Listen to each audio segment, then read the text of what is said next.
विद्युत खुंट को धक्का देला मद्यप गाड़ी चालक बेपारुआ गाड़ी चलाना वीडियो भाइराल। मयूरभंज जिला राजगोविंदपुर ब्लॉक अंतर्गत डेंगानालाଠାରେ बेपारुआ गाड़ी चलाउଥିବା गाड़ी चालक विद्युत खुंट को धक्का देला। सूचनायोग्य जे आज दिन 12टा समय एक कार चालक बेपारुआ भाव में गाड़ी चलाउଥିବା बेले स्थानीय लोके गाड़ी को अटकाइबा चेष्टा करथिले सुधा कारटी रास्ता एपट सेपट होई विद्युत खुंट को धक्का देइतिला। फल विद्युत खुंट तल भाग भांगी जावा फल 11 केवी विद्युत तल को किछि मात्रा रे खसी आछि। रास्ता कड़े जाउथवा बड़ बड़ गाड़ी निश्चित तार संस्पर्श आसिले बड़ दुर्घटना घटिबार आशंका रही।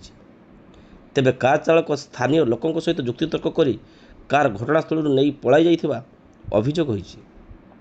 सबुठारु बड़ कथा है बेपारुआ गाड़ी चालक करुथवा एही वीडियो एवं सोशल मीडिया बेस भाइराल होबार लगी। बेपारुआ गाड़ी चालना देखी रास्तार जाउथवा लोके रास्तार ओहरी जाइथिले। उक्त वीडियो को कार नंबर को नहीं पुलिस प्रशासन गाड़ी को जबत करने को दाबी होइछि। तेबे मद्यप गाड़ी चालक चालना करुथवा कार सो ड्राइवर को गिरफ पई दाबी जोर धरिछि।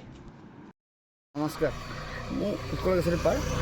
आज जो आम आज्ञा जावा समय देखिलु कि गोटे गाड़ी बेपार भाव गाड़ी चालन कर जाऊँगी। तापर से गाड़ी की अटकाइबा चेष्टा कलु कि से गाड़ी अटकिला ना। तापर जानलु जे गोटे मद्यप तापर आम सामने गोटे बाटई को मारी था कि से पिलाटा साइड हो पड़गला।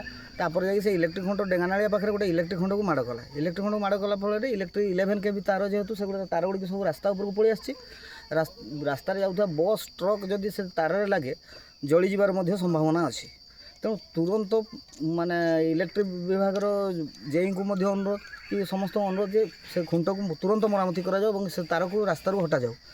तत्सहित प्रशासन को अनुरोध से जो बेपारुआ गाड़ी चालना करुला जो ड्राइभरटा कि गाड़ीटा से गाड़ी को जबत करने सहित से गाड़ी ड्राइभर पर दृढ़ कार्यानुष्ठान हे। यह द्वारा कहार भी कहार जीवन जापे। ये जब मद्यपान कर ड्राइभर मैंने गाड़ी चलेबे कहार जीवन आम गाड़ी नंबर नोट कर गाड़ी नंबर वीडियो स्पष्ट देखा जाऊँगी।